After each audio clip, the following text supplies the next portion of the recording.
Hello बच्चों, तो आज मैं बात करने वाला हूं मार्क्स वर्सेस परसेंटाइल पे। कितने मार्क्स पे आपका कितना परसेंटाइल बन जाएगा। सभी बच्चों का टारगेट है 99 परसेंटाइल बनाने का। तो बच्चों आज मैं सब्जेक्ट वाइज भी बात करूंगा कि आपका टारगेट कितना होना चाहिए। फिजिक्स में कितने मार्क्स आपको लाने चाहिए ताकि आपका 99 परसेंटाइल बन जाए, केमिस्ट्री में कितने मार्क्स लाने चाहिए कि ताकि आपका 99 परसेंटाइल बन जाए, या फिर आपको मैथमेटिक्स में कितने मार्क्स लाने चाहिए आपका 99 परसेंटाइल बन जाएगा। और मैं आज बात करूंगा सभी कैटेगरी की, SC, OBC, ST, general category की कितने मार्क्स पे आपका कितना परसेंटाइल बनेगा।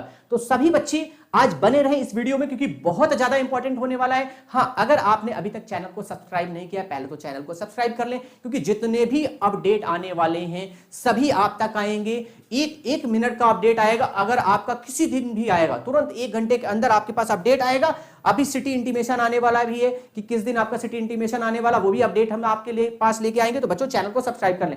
आज मैं बात कर रहा हूं बहुत ज्यादा इंपॉर्टेंट है। मैंने बहुत ज्यादा एनालिसिस की है आपके सब्जेक्ट वाइज में भी कि कितने मार्क्स आपको मैथ्स में लाने, कितने मार्क्स आपको फिजिक्स में लाने, कितने मार्क्स आपको केमिस्ट्री में लाने, कितने मार्क्स में कितना परसेंटाइल बन जाएगा। देखिए बच्चों, अगर मैं बात करूं मैथमेटिक्स की, सबसे पहले मैथमेटिक्स की अगर एवरेज शिफ्ट आती है, अगर पेपर शिफ्ट आपकी एवरेज आती है तो उसमें मैथ्स में आपको कितने क्वेश्चंस करने होंगे। अगर आपका टारगेट है 98 परसेंटाइल तो आपको 30 से 35 मार्क्स आपको लाने होंगे, तो आपका मैथमेटिक्स में 98 परसेंटाइल बनेगा। अगर आपके 45 से 50 मार्क्स अगर आप लाते हो तो आपका 99 परसेंटाइल बनेगा। इसका मतलब आपको, अगर मैथमेटिक्स की बात करूं तो आपको कितने क्वेश्चंस करने हैं, 12 से 13 क्वेश्चंस करने, मतलब 12 से 13 क्वेश्चंस आपको करने होंगे आपको 45 से 50 मार्क्स लाने में, तब जाके आपका 99 परसेंटाइल बनेगा। अब अगर मैं फिजिक्स की बात करूं कि फिजिक्स में आपको जो है कितने मार्क्स लाने हैं 99 परसेंटाइल बनाने के लिए। देखिए बच्चों, यहां पे मैंने लिखा है 75 से 80 मार्क्स अगर आप लाते हैं तो आपका 99 परसेंटाइल बनेगा। इसका मतलब आपको कितने क्वेश्चंस करने होंगे, 19 से 20 क्वेश्चंस आउट ऑफ 25। आपको पता है कि पहले 90 क्वेश्चंस आते थे, उसमें से आपको क्या इंटीजर टाइप क्वेश्चंस होते थे, 5 नहीं करने, मतलब कि आपके 20 ऑब्जेक्टिव होते थे, 10 इंटीजर टाइप क्वेश्चंस होते थे, उसमें से 5 आपको करने पड़ते थे। बट अभी चेंजमेंट जो आया था कुछ दिन पहले, उसमें ये हो गया कि अब इंटीजर टाइप क्वेश्चंस जो है 5 ही आएंगे। आपके ऑप्शनल पहले रहते थे कि 10 में से 5 करने होते, बट आपको पूरे के अब पूरे करने। अब टोटल क्वेश्चंस कितने हो गए, 75। इसका मतलब एक सब्जेक्ट की अगर मैं बात करूं तो 25 क्वेश्चंस हो गए। तो 25 क्वेश्चंस में से आपको 19 से 20 क्वेश्चंस करने होंगे फिजिक्स में, तब जाके आपका 99 परसेंटाइल बनेगा अगर एवरेज शिफ्ट आती है। अगर मैं अब केमिस्ट्री की बात करूं, 70 से 75 मार्क्स आपको लाने होंगे। इसका मतलब आपको लगभग 18 क्वेश्चंस करने होंगे, तब जाके आपका इतना जो है परसेंटाइल बनेगा 99 परसेंटाइल। इसका मतलब ओवरऑल क्या हो गया कि सबसे पहले आपको क्या करना है, फिजिक्स या केमिस्ट्री, फर्स्ट नंबर पे आप ले लीजिए फिजिक्स को या फिर केमिस्ट्री, जो आपका सबसे अच्छा हो। सेकंड पे अगर आपकी केमिस्ट्री अच्छी तो केमिस्ट्री करिए। तो बच्चों ये चीज जरूर याद रखिएगा अगर आपको स्कोर अच्छा करना है। ये नहीं कि सबसे पहले आपकी मैथमेटिक्स अच्छी है, आप मैथमेटिक्स में लग गए और मैथ को करते करते आपका 1.5-2 घंटे हो गया, बाद में फिजिक्स केमिस्ट्री में आप जब गए तो फिजिक्स को करते करते 1 घंटे लग गया, केमिस्ट्री आप छोड़ दिए, कर नहीं पाए। हो सकता कि आपके 5 से 6-7 क्वेश्चन केमिस्ट्री में आ रहे थे और आपके जो है कम से कम 28 मार्क्स कम हो गए। तो ये गलती मत करना, पहले स्कोरिंग सब्जेक्ट करना। पहले आपको क्या करना है, वो क्वेश्चंस करने हैं जो आपको आ रहे हैं। आपने पढ़ा, पहला क्वेश्चन नहीं आ रहा छोड़ दो तुरंत, दूसरा नहीं आ रहा छोड़ दो, तीसरा आ रहा है ठीक है तीसरा करेंगे। जो पहले आ रहे हैं पहले वो करने हैं, उसके बाद फिर आपको रिवाइज करना है। जो आपका सब्जेक्ट अच्छा है अब उसमें जाना है, क्योंकि आपको जितने क्वेश्चंस आ रहे थे आपने सब कर लिए। अब आपको जाना है जो आपका सब्जेक्ट। अगर आपका मैथमेटिक्स अच्छा है तो आप जा सकते हो, क्योंकि आपने जो फिजिक्स केमिस्ट्री के क्वेश्चंस कर लिया। बाद में आपको ये नहीं होगा कि नहीं ये तो क्वेश्चन मुझे आ रहा था यार, टाइम नहीं बचा। आप क्या है यही चीज बताते हो आके अपने टीचर्स को, अपने गार्जियन को, नहीं मैं कर सकता था, मेरे 5 क्वेश्चन छूट गए। गलती ये कर दो, तो ये गलती मत करना, बहुत ज्यादा ये इंपॉर्टेंट है। ठीक है बच्चों, तो बच्चों आगे चलते हैं।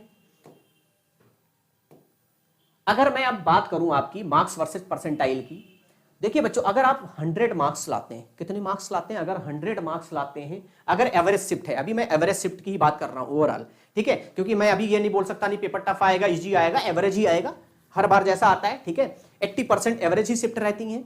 ठीक है, अगर मैं आपकी इजी की बात करूं तो बहुत ज्यादा 20%, और अगर मैं टफ की बात करूं तो 20%। तो मैं अभी एवरेज की ही बात कर रहा हूं। तो 90 परसेंटाइल कितने नंबर पे बनेगा, 100 नंबर पे।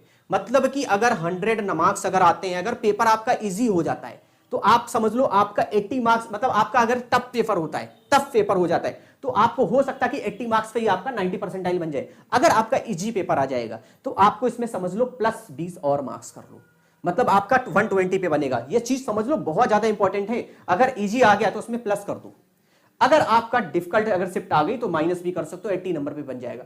और अगर आपका 95 परसेंटाइल बनाने का सपना है, हाँ ठीक है, जिनका टारगेट ही होगा, जिनके 60-70 मार्क्स इस समय आ रहे हैं, उनका टारगेट है 130 तक हम ले जाएं। क्योंकि बच्चों अगर 95 ले आओगे तो आपको कोई ना अच्छा कॉलेज मिल सकता है, क्योंकि आपको एनआईटी तो नहीं मिली मगर आपको कॉलेज ठीक ठाक मिल जाएगा। बट टारगेट अपना लेके चलो। ये टारगेट किसको लेके चलना है? जिनके इस समय 60-70 मार्क्स आ रहे हैं। और जिन बच्चों के 100, 120, 130 मार्क्स आ रहे हैं, उनको 150, 160 ये टारगेट लेके चलना है, ताकि आपको एनआईटी कॉलेज मिल सके। मैं आपको बता दूं, 150 की अगर मैं बात करूं, 150 पे आपका 97 परसेंटाइल बनेगा। 160 से 165 के बीच में अगर आप मार्क्स लाओगे तो 98 परसेंटाइल बनेगा। और अगर आप 180 प्लस मार्क्स लाते हैं देन आपका 99 परसेंटाइल बनेगा, अगर एवरेज शिफ्ट है। अगर आपकी थोड़ी इजी हो गई, 20 मार्क्स इंक्रीज कर दो, 200 पे बनेगा। और अगर आपका थोड़ा डिफिकल्ट पेपर हो गया तो मतलब आपसे -20 कर दो, इसका मतलब 160 पे ही आपका कितना बन जाएगा? 99। बट आपका टारगेट कितना होना चाहिए? मैंने एक चीज यहां पे लिखी है, बहुत ज्यादा इंपॉर्टेंट है, क्योंकि मैंने सारी चीजें तो बता दी। इंपॉर्टेंट ये कि टारगेट आपका ये होना चाहिए 200। अगर आपका 99 परसेंटाइल बनाना है, टारगेट 200 होना ही चाहिए। ये आपको टारगेट लेके जाना है। जिस बच्चे के 180 आ रहे हैं, 170 आ रहे हैं, उनको टारगेट ही लेके चलना। और इस टारगेट तक आप कैसे पहुंचोगे? बस आप ये गलती मत करना जो बच्चे करते हैं। ये नहीं कि कुछ आपके क्वेश्चंस जो नहीं आ रहे हैं, आप सोच रहे हो नहीं मुझे 99 बनाना है, आपने 4 से 5-6 क्वेश्चंस कर दिए और आपसे वो गलत हो गए, तो ये समझ लो आपके मार्क्स और कम हो जाएंगे। आपको क्वेश्चंस गलत नहीं करने, जो आपको क्वेश्चंस आ रहे हैं सिर्फ आपको क्वेश्चंस वही करने। क्योंकि आप क्या करोगे, 4 क्वेश्चन गलत कर दोगे, 16 नंबर तो ये गए, प्लस 4 नंबर आपके पॉजिटिव जो मार्क्स आ रहे हैं उससे भी चले जाएंगे। मतलब कि 14 तो वो आपके बेकार हो गए। 16 आपके मालूम 4 क्वेश्चंस आपने गलत कर दिए, 4 मल्टीप्लाइड बाई 4, 16 क्वेश्चंस आपके 60 नंबर गए। उसके बाद जो आपने गलत किए 4 मतलब जो सही किए थे उससे भी 4 कट गए, मतलब 4 और ऐड करो, मतलब 20 मार्क्स आपके कम हो गए। आप समझ लो। तो ये गलती नहीं करनी है, गलत क्वेश्चंस नहीं करने हैं। जो क्वेश्चंस नहीं आ रहे हैं उन्हें टच नहीं करना है, ट्राई करना है। आप पहले जब सॉल्व कर लो सब जो आ रहा है, उसके बाद में ट्राई करना, कोशिश करना है। अगर कॉन्सेप्ट याद आ रहा है, सही आ रहा है, तभी करना है यार। मैं बता दूं, अगर आपका टारगेट है 99 का तो गलत क्वेश्चंस नहीं करने। थोड़ी सी भी गलती कर दी सीधे आप 98, 97 पे आ जाओगे। तो बहुत अच्छे अच्छे बच्चे होते हैं वो भी ये गलती करते थे, तो ये गलती नहीं कर रहे। अगर आप अभी घर से भी तैयारी कर रहे हो, अगर आरएस का आपने ऑनलाइन कोर्स भी लिया है और आपको ये मोटिवेशन नहीं मिला, क्योंकि ऑफलाइन की क्लास में टीचर तो मोटिवेट करता है, हर एक पॉइंट क्लियर कर देता है, बट कभी कभी ऑनलाइन में चीजें नहीं हो पाती हैं, आप तक हम नहीं पहुंच पाते हैं। देखिए हर एक बच्चे तक क्या हम अपना कोर्स तो दे देते हैं, मगर आपकी जो मेंटेलिटी है, आप क्या सोच रहे हो, आपकी क्या कमी है, जब आप सामने आते हो अपनी 10 बातें बताते हो तो मुझे पता चलता है ये आपकी कमी है। उस चीज पे ही हम काम करते हैं, उस आपको लेके हम मोटिवेट करते तो आप प्लस होगे। इसी वजह से कहा जाता है कि आप अभी ऑनलाइन तैयारी तो कर रहे होगे, जब आप टेस्ट दे रहे होगे, टेस्ट देने से डरते हो और टेस्ट में मार्क्स नहीं आते। अगर आप ऑफलाइन में होते, आपके मार्क्स अगर नहीं आ रहा, आप अपने टीचर से मिलते, वो आपको इंप्रूव करता। देखिए डॉक्टर है, जो आपका गुरु है वो डॉक्टर है, उसको पता है आप क्या कमी कर रहे हो, उसको सब पता चल जाएगा। वो आपकी नोट्स पलटेगा ना, लिखने के तरीके से बता देगा कि आप ये गलती कर रहे हो सकता है आप घर पे अपनी नोट्स बना रहे हो, सही ना बना रहे हो। जो अच्छा अध्यापक होता है, जो अच्छा टीचर होता है, अपने अच्छे बच्चों से लेकर जितने बच्चे, जैसे आरएस में मैं बताऊं जो टीचर्स है ना बिल्कुल घरेलू है, मतलब हर एक बच्चे पे टारगेट करते हैं कि हमारा चाहे वो वीक स्टूडेंट हो, अच्छा हो, सबकी नोट्स तो देखनी। नोट्स देखने से पता चलता है कि आप कैसे स्टूडेंट हो, क्या गलतियां कर रहे हो, तो ये सारी चीजें रहती हैं। तो बच्चों अगर आपको ये लग रहा था ऑनलाइन वाले जो स्टूडेंट, ऑफलाइन में सबको मोटिवेट कर दिया गया, जो ऑनलाइन वाले स्टूडेंट्स थे उनको याद रखना है क्वेश्चंस गलत नहीं करने हैं, गलत क्वेश्चन को टच नहीं करना है। चलिए बच्चों आगे बढ़ते हैं।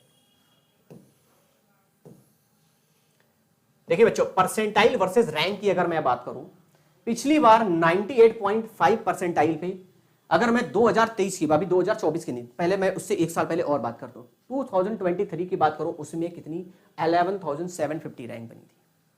और अगर 2024 में अगर आ जाए तो 98.5 परसेंटाइल पे 23,000 रैंक चली गई। अब आप देख रहे हो यार डबल, ये कैसे हो गया? इसका कारण ये रहा, नंबर ऑफ स्टूडेंट्स भी बढ़ गए थे। जेईई मेंस में काफी बच्चों ने पिछली बार फॉर्म डाला था, बहुत ज्यादा बच्चे बढ़ गए थे, इस वजह से ऐसा हुआ। तो ये आपको परेशान नहीं होना है, बस आप यहां पे समझ लो 2025 में क्या होने वाला है। मैं जो बता रहा हूं बिल्कुल करेक्ट डाटा है, या +1000 होगा या प्लस या -1000, मतलब कि 23 से 24,000 हो जाएगा या 22,000 हो जाएगा, बट यही सेम चीज रहने वाली है। कंपटीशन बढ़ रहा है, बच्चे बढ़ रहे हैं और सब बच्चे लगातार मेहनत करते जा रहे हैं। मतलब बहुत ज्यादा मेहनत कर रहे हैं, क्योंकि पता था पिछली बार 200 नंबर पे 220 नंबर पे 99 परसेंटाइल बना है, उनका टारगेट ही यही है। तो आप ये अगर सोच रहे हो कि अब कम हो जाएगा, तो कम नहीं होने, हाँ ये है कि अगर पेपर से थोड़ा टफ आता है या कैसा भी होता तो आपका प्लस माइनस हो सकता है, बट हाँ ये है कि आपका सेम यही रहने वाला है, बहुत ज्यादा इससे अब ज्यादा नहीं बढ़ेगा। अगर आपका इतना परसेंटाइल आ जाएगा तो आपकी 20,000 से 25,000 के बीच में रैंक आ जाएगी, ये मैं आपको बता दे रहा हूं, ठीक है बच्चों। और अगर 98 परसेंटाइल आ जाएगा तो आपकी 2023 में अगर मैं देखूं तो 17,477 थी, और 2024 में 30,800 कुछ थी, अब आपकी यहाँ पे जाके 28,000 या 30,000 या फिर 32,000 ऐसे लगभग जाएगी। तो बहुत ज्यादा उछाल नहीं आने वाला, प्लस माइनस होगा, तो बिल्कुल आप इस चीज की टेंशन नहीं लेनी है कि बहुत ज्यादा डिफरेंस हो जाएगा, क्योंकि ये है कि आपका प्लस माइनस कुछ थोड़ा बहुत होगा, बट आपको टारगेट करना है, अपना 200 मार्क्स आपको लाने हैं। अगर एससी की बात करूं, एसटी की बात करूं, तो मैं आगे बताने वाला हूं कितने परसेंटाइल पे उनको जो है कॉलेज मिल जाएगा, आपका भी हम टारगेट बता देंगे, और मिनिमम कितने आपको क्वेश्चंस करने हैं, ठीक है बच्चों। तो ये पूरा डाटा है, आप देख रहे होंगे, स्क्रीनशॉट भी ले लीजिएगा, बहुत इंपॉर्टेंट है, ठीक है। कट ऑफ एनालिसिस, अब आप बात आती सभी कैटेगरी की। बहुत से बच्चे होंगे एससी वाले सोच रहे होंगे, ओबीसी वाले सोच रहे होंगे यार मुझे भी 200 लाने होंगे क्या, ऐसा नहीं है। आपके मार्क्स अगर 150, 140, 100 अगर भी ले आते हो ना, तो आप बहुत अच्छा कर ले जाओगे, आपको अच्छा कॉलेज मिल जाएगा। देखिए परसेंटाइल क्या करते हो, अब मैं बताऊं, जैसे जनरल कैंडिडेट्स की बात करूं, 2023 में कितना गया था, 90.77 परसेंटाइल गया था, और मैं अगर 2024 की बात करूं 93.23 परसेंटाइल गया था। अब क्या है डिफरेंस, क्या है 2 का है, मतलब 2.45 का है। अगर मैं 2025 में करूं तो +1 हो जाएगा, -1 हो जाएगा। मैंने ऐसा एक वीडियो और बनाया था, इससे ज्यादा जाने वाला नहीं, 94, 95, मतलब 95 तो नहीं जाने वाला, ये आज लिख के रख लो, 95 नहीं जाने वाला। मतलब बहुत लोग बोल रहे हैं नहीं 95 तक जाएगा, मगर 95 नहीं जाएगा, बिल्कुल इस चीज को लेके तुम बैठ जाओ। 94 जाएगा, हाँ 92 हो सकता है, मगर 95 नहीं जाने वाला, मैं बता दूं। बिल्कुल परेशानी हो, बढ़िया से तैयारी करते रहो। अब ये जनरल कैंडिडेट्स, उनको इतना परसेंटाइल आना है। अब ईडब्ल्यूएस को लेके अगर मैं देखूं 81 परसेंटाइल था 2024 में, और अगर मैं 2023 की बात करूं 75 का डिफरेंस आया था, तो यहां पे हो सकता है आपका 2-3 और ऐड हो जाए, मतलब 83-84 परसेंटाइल पे आपको, मतलब कि आप क्वालिफाइड हो गए। अब ये परसेंटाइल देख रहे होगे कि 93.23 ये क्या है, क्या आपको एनआईटी मिल जाएगी, ऐसा नहीं।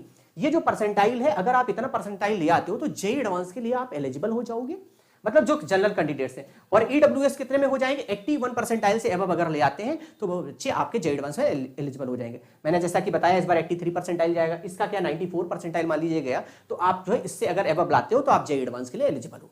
2,50,000 बच्चे एलिजिबल होते हैं, उसी हिसाब से क्राइटेरिया बनाया जाता है कि इतने बच्चों के मार्क्स इतने अच्छे आए और हमें 2.5 लाख ही बच्चे लेने, तो उसी हिसाब से जो है कट ऑफ क्लियर हो जाता है कि आपका कितना परसेंटाइल पे आपको जो है जेईई एडवांस के लिए आप एलिजिबल होंगे। अब मैं अगर ओबीसी की बात करूं, ओबीसी का 2023 में गया था 73 पॉइंट कुछ गया था, और 2024 में आपका 79 कुछ गया था, ठीक बच्चों, 6 का डिफरेंस था। तो इस बार बहुत ज्यादा आपका 84 हो जाएगा, 83 हो जाएगा, ज्यादा कुछ नहीं होने वाला है, हो सकता है आपका सेम भी रहे, ठीक है, तो परेशान नहीं होना। अब ओबीसी वालों को सोचना है कि 79 परसेंटाइल भी आपको मिल जा रहा है, और जनरल को आप देख लो और इनका देख लो, तो इसका मतलब आपके पास मौका है, आप अच्छे से तैयारी करो, आप अच्छे से प्रैक्टिस करो, अच्छे से रिवीजन करो, आपके चांसेस ज्यादा हैं। अब मैं अगर एससी की बात करूं, आप देख रहे हो 2023 में 51 परसेंटाइल अब जिसका आया था उसको मिल गया था कॉलेज, और 60 परसेंटाइल पे मिल गया था, 60 परसेंटाइल में। इसका मतलब ये हो गया कि वो बच्चे 90 से 100 मार्क्स लाए होंगे, 90 से 100 मतलब 90 से 100 नंबर लाए होंगे,